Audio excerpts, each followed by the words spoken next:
Le retour du Grand Talk sur la chaîne Techno 01net. Merci d'être là, toujours depuis le stand Orange à Barcelone. On traite ensemble bien sûr de l'actualité de la téléphonie mobile avec Stéphane Richard qui vient de nous rejoindre. Bonjour Stéphane Richard. Bonjour. Et toujours Stéphanie Molinier, donc journaliste à 01net.com. Alors Stéphane Richard, on se posait la question avec François. Donc là, vous êtes présent aujourd'hui à Barcelone comme sur tous les grands salons. Quel est l'emploi du temps du directeur général d'Orange, une journée comme aujourd'hui? Eh ben, je cours, c'est assez épuisant en fait. Ça nous rassure comme tout le monde finalement. Oui. En fait, Barcelone, c'est le moment de l'année où il y a tout le monde. Toute la planète télécom est là. Donc je vois beaucoup mes collègues opérateurs. Là, en 2 jours, j'en vois une dizaine, des principaux. Et je vois aussi les grands partenaires. Microsoft, Samsung, par exemple, mais encore d'autres. Donc c'est douzaine de rendez-vous dans la journée. Tout millimétré. Ouais, toutes les heures à peu près. Et entrecoupé de quelques tables rondes auxquelles je participe, organisées par le GSMA. Et puis des rencontres avec la presse et les médias. et puis nos équipes quand même aussi. Et vos rencontres avec vos partenaires ou avec vos concurrents, en fait, vos concurrents européens, c'est quoi? C'est purement pour entretenir les bonnes relations ou il y a des dossiers chauds à traiter très concrètement? Avec la plupart d'entre eux, on a des sujets de discussion. Soit parce qu'on a des coopérations dans certains pays. Par exemple, là, hier soir, j'ai vu mon collègue et ami René Obermann de Deutsche Telekom. On a des sociétés communes en Angleterre dans les achats. On a un accord de partage de réseau qu'on est en train de faire évoluer en Pologne. Donc on a toujours des sujets opérationnels. On a des sujets plus larges aussi sur l'industrie. Là, tout à l'heure, je vais voir Vittorio Colao, le patron de Vodafone. Avec lui, on a un accord ici en Espagne. Donc en général, on évite de parler des sujets de friction. Et on parle plutôt de ce qu'on peut faire ensemble et puis un petit peu des sujets d'intérêt général. Est-ce que vous parlez entre vous du roaming et du tarif du roaming pour le faire baisser pour le client? Oui, enfin, en tout cas, ça me rassure.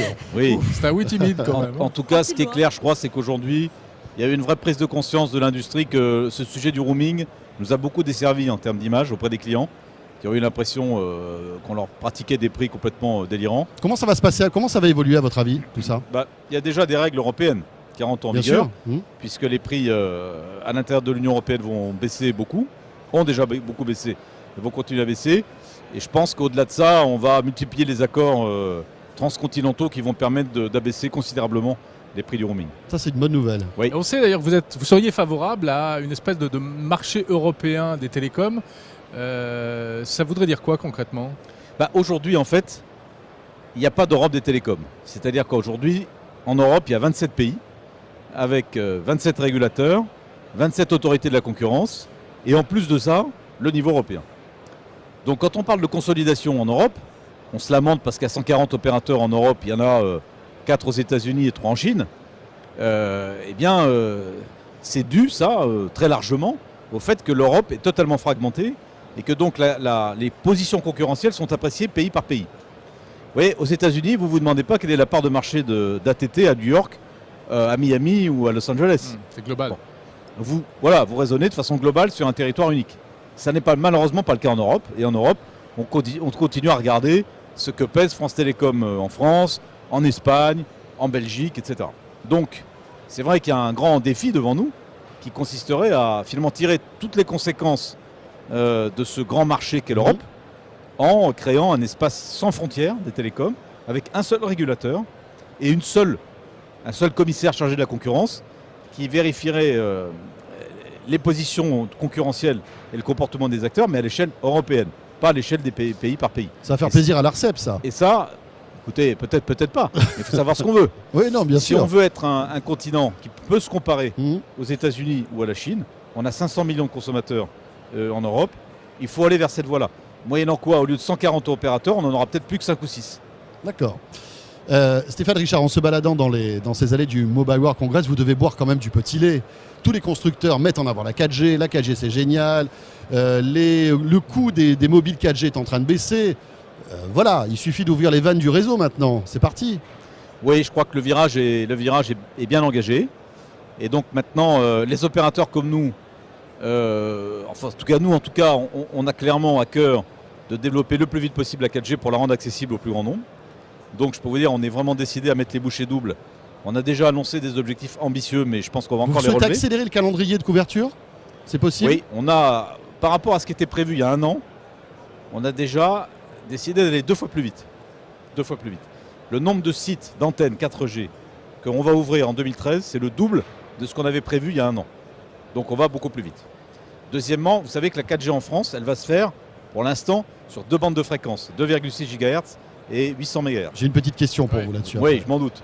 Il y a eu un petit retard sur le 800, donc sur les fréquences basses, qui était lié notamment à des problèmes d'interférence avec les radars de l'aviation civile. Ce problème est en train d'être résolu. Et donc, je peux dire que 2013, ça va être l'année du développement massif, rapide du 800 MHz. Ce qui fait qu'en additionnant ces deux spectres, 2,6 et 800, on va arriver à lancer vite la 4G en France, je pense. Et en tout cas, nous, on s'est fixé un objectif de 30% de couverture à la fin de l'année. Et j'espère qu'on sera nettement au-dessus. Très bien. Justement, Alors, j'enchaîne. la question qui fâche, vas-y, je t'en prie. Non, mais c'est vrai qu'il y a une grosse polémique en ce moment concernant justement ces fréquences 4G. Bouygues Telecom souhaiterait ouvrir ses anciennes fréquences 2G pour les convertir en 4G. L'ARCEP n'est pas loin de lui donner raison. Voilà, de le lui gouvernement accorder, visiblement aussi. En tout cas, tout ça, c'est encore des rumeurs. Je crois que rien n'a été acté visiblement. Vous, SFR, Orange, vous êtes contre. Si Bouygues arrive à voir ce qu'il veut, comment allez-vous réagir? Alors, il faut être précis là-dessus. Nous ne sommes pas contre ce qu'on appelle le refarming de la bande 1800 pour faire de la 4G, c'est-à-dire l'utilisation de ces fréquences pour faire de la 4G. On n'est pas contre du tout. D'ailleurs, ça Donc n'aurait pas de sens. ce sont des anciennes fréquences 2G qu'on comprenne bien, c'est ça? Ce sont des anciennes fréquences 2G pour l'essentiel, absolument. On n'est pas contre, notamment pour une raison simple, c'est que Vous pourriez faire pareil. on n'a pas le choix, puisqu'il y a une directive européenne qui date d'il y a 18 mois et qui a établi le principe de la liberté d'utilisation des fréquences pour les opérateurs. Donc, c'est un combat d'arrière-garde que nous n'allons pas faire. Par contre, ce que nous disons, c'est qu'il y a un vrai sujet sur l'équité concurrentielle dans ce domaine qui pose le problème du calendrier de l'ouverture et éventuellement du prix d'utilisation de ces fréquences. Je m'explique. Il y a un an, le gouvernement a décidé de vendre, cher quand même, 3,6 milliards d'euros, des fréquences pour faire de la 4G. Moi, je trouve que ça pose un problème. Nord, là, les 800 MHz. Exactement. Ouais. Je trouve que ça pose un problème pour tout le secteur. Quelques mois après, de dire, ah bah écoutez, il y a un autre bloc de fréquences qu'on va pouvoir utiliser pour faire de la 4G. On ne sait pas combien ça va coûter et on ne sait pas quand est-ce qu'on va pouvoir les utiliser. Alors que toutes les stratégies des opérateurs ont été construites sur un calendrier et sur des normes techniques qui ont été faites il y a un an. Donc la seule chose que nous disons, nous, c'est attention à ne pas déstabiliser une fois de plus un marché qui est quand même déjà très chahuté avec l'arrivée du 4e opérateur, en prenant une décision qui, de fait, donnerait un avantage considérable à un seul des opérateurs. Car c'est ça le point. Alors quand on nous dit après c'est Bouygues qui pousse, évidemment c'est Bouygues qui pousse, puisque Bouygues est le seul opérateur à disposer de capacité sur cette bande 1800. Et non pas comme je l'entends souvent, parce que nous faisons l'itinérance de Free. C'est pas ça le sujet. Le sujet c'est tous les opérateurs ont la même quantité de spectre 1800, mais qu'il y en a qui ont moins de clients que d'autres. Tout le monde voit bien que Bouygues a à peu près 10 millions de clients de moins que nous. Donc les nôtres de fréquences sont évidemment beaucoup plus occupés. Et donc moi ce que je dis simplement c'est oui au refarming 1800, on n'est pas contre, mais dans les modalités techniques, c'est-à-dire la date et le prix, il faut tenir compte de la concurrence sur ce marché et je pense que ça serait prendre une grave responsabilité qu'aujourd'hui de donner un avantage injustifié, totalement injustifié, à un seul des opérateurs. D'ailleurs les 3 autres sont contre également comme nous, donc ne sont pas contre le principe, mais souhaitent attirer l'attention sur les modalités. Très bien. Si on parlait un petit peu des terminaux, des appareils, avec Stéphanie tout à l'heure dans la première partie du Grand Talk, on a essayé de voir quelles étaient un petit peu les nouveautés. Et ce qui est drôle, c'est que les opérateurs commencent à sortir leurs propres appareils. Hein. On en voit aujourd'hui. Leurs propres terminaux, leurs propres téléphones, sous leur propre marque. Oui, les opérateurs. Tout à fait. Enfin, tu veux dire par là des smartphones Orange? Voilà, exactement. C'est ça. Ouais. Ça a toujours existé. Et puis c'est l'occasion pour l'opérateur de mettre en avant justement une tendance du marché. Donc j'imagine qu'il y a des choses qui se préparent chez Orange Je en crois que vous matière de avez 4G. 3 téléphones dans les tiroirs, la 4G, c'est ça? Oui, nous on a siglé Orange. Absolument. Nous on a toujours voulu proposer à nos clients une gamme de smartphones avec les grandes marques qu'ils attendent, hein, et on sait bien qu'il y en a 2 essentiellement. Sur les smartphones qui occupent le haut de marché, et puis, mais qui sont chers quand même. Et donc ce qu'on veut, nous, c'est proposer des solutions smartphones, 3G et 4G maintenant, au plus grand nombre. Et ça nous a toujours amené à rechercher des beaux appareils à des prix quand même plus accessibles. Et donc là, nous sortons effectivement 3 smartphones qui sont compatibles sur la 4G française, donc sur nos bandes de fréquences d'aujourd'hui, et qu'on va proposer autour de 150 € et qui vont permettre donc de profiter de la 4G déjà dans les villes où c'est ouvert, puisqu'aujourd'hui il y a quand même 4 villes où on a la 4G et on en aura 11 de plus d'ici un mois et demi. Et avant la fin de l'année 2013, tout Paris sera couvert par notre 4G. Donc ça, c'est des étapes importantes qu'il faut avoir en tête. Et donc pour un nombre croissant maintenant de clients, on va pouvoir utiliser la 4G avec une gamme de terminaux avec des qui commence téléphones déjà à être un petit peu plus seront étoffés. plus accessibles en fait avec des subventions, Exactement. etc. Exactement. Stéphane Richard. Pardon, mais l'ouverture 4G chez Orange pour le grand public, c'est pour quand? Alors les offres grand public, c'est avril, donc c'est demain. Et ensuite, naturellement, pour que ça puisse vraiment décoller, il faut que les réseaux soient allumés progressivement. Donc, Oui, que les villes soient je vous l'ai dit, couvertes. on accélère à mort, mais bon, quand même encore quelques mois. Et puis, il faut qu'on Vous ait les terminé. épuisez, vos techniciens, là. Ils sont... Nos techniciens, entre la fibre et la 4G, je peux vous assurer que c'est une année, effectivement, une année dense. C'est vrai. Encore une question sur les terminaux et peut-être prendre un peu de recul par rapport à tout ça. On voit qu'aujourd'hui, vous le disiez, il y a 2 gros constructeurs, Apple, Samsung. Est-ce que le rôle d'un opérateur, c'est pas aussi de créer peut-être une 3e puissance? On voit qu'ici, le logiciel libre est en train de monter, Firefox lance son OS, Ubuntu lance son OS. Est-ce que ça ne vous donne pas envie de pousser un petit peu plus ce genre d'appareil avec du logiciel libre et d'avoir une 3e force, on va dire? Si, complètement. Dans le monde numérique d'aujourd'hui, 6 milliards d'utilisateurs de téléphones mobiles, c'est absolument incroyable de penser qu'il y a 2 entreprises dans le monde, 2 seulement, qui captent la totalité des profits.